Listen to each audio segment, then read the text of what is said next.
Stomach. The stomach is in J shape. The following enzymes are present in the stomach are hydrochloric acid, renin and pepsin. The major three parts of the stomach are the upper part, the middle part and the lower part. The upper part of the stomach is known as the cardiac stomach. The middle part of the stomach is known as the fundic stomach and the lower part of the stomach is known as the pyrolic stomach. The functions of the stomach are: it acts as a short-term reservoir of food.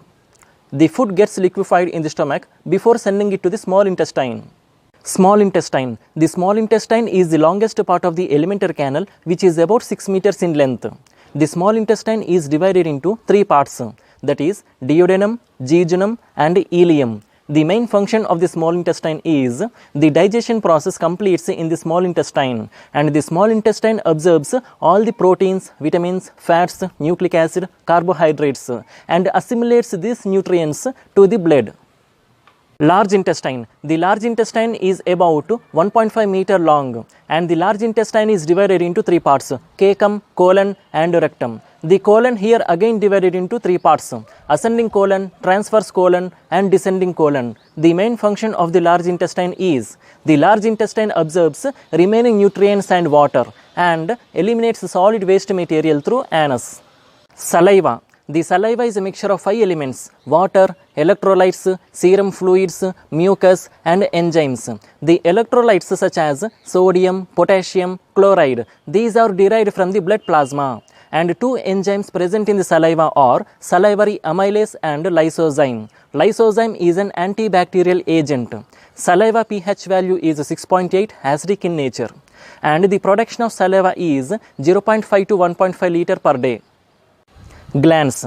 The salivary glands are present in our mouth to produce saliva. Three pairs of salivary glands are parotid, sublingual and submandibular. The gastric glands are present in our stomach. The major three cells which are found in the gastric glands are oxyntic cells, peptic cells, mucus cells or goblet cells. Intestinal glands. The intestinal glands which are present in the small intestine and large intestine for the smooth flow of food material. Liver. The liver is the largest gland of the human body which lies in the upper right side of the abdominal cavity just below the diaphragm. The various functions of the liver are listed here. Production of bile juice. The liver secretes bile juice and which is stored in the gallbladder. The bile juice is important in the digestion process. Glycogenesis. The glycogenesis is the process of conversion of excess of glucose into glycogen by the liver cells with the help of insulin which is secreted by the pancreas. Glycogenolysis. The process of conversion of glycogen into glucose by the liver cells with the help of insulin which is secreted by the pancreas. Hemopoiesis. The hemopoiesis is the formation of blood corpuscles. Deamination. When excess of protein is consumed, the deamination is the process of removing amino group from the amino acids, which is resulted in the formation of ammonia. The ammonia which is get converted into urea. Synthesis of vitamin. The liver synthesizes vitamin A from the beta carotene.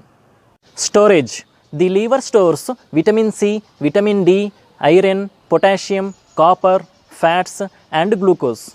Spleen. Spleen stores and filters the blood. It controls the level of white blood cells, red blood cells and platelets. The red blood cells carries oxygen from the lungs to the various other parts of the human body.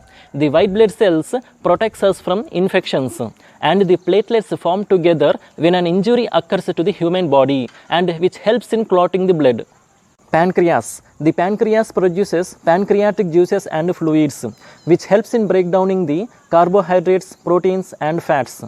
Steps involved in the process of digestion: ingestion, digestion, absorption, assimilation and excretion. Ingestion, taking the food in. Digestion. The digestion is a process of breaking up of complex food components into smaller and smaller parts by using digestive enzymes in the stomach is known as digestion.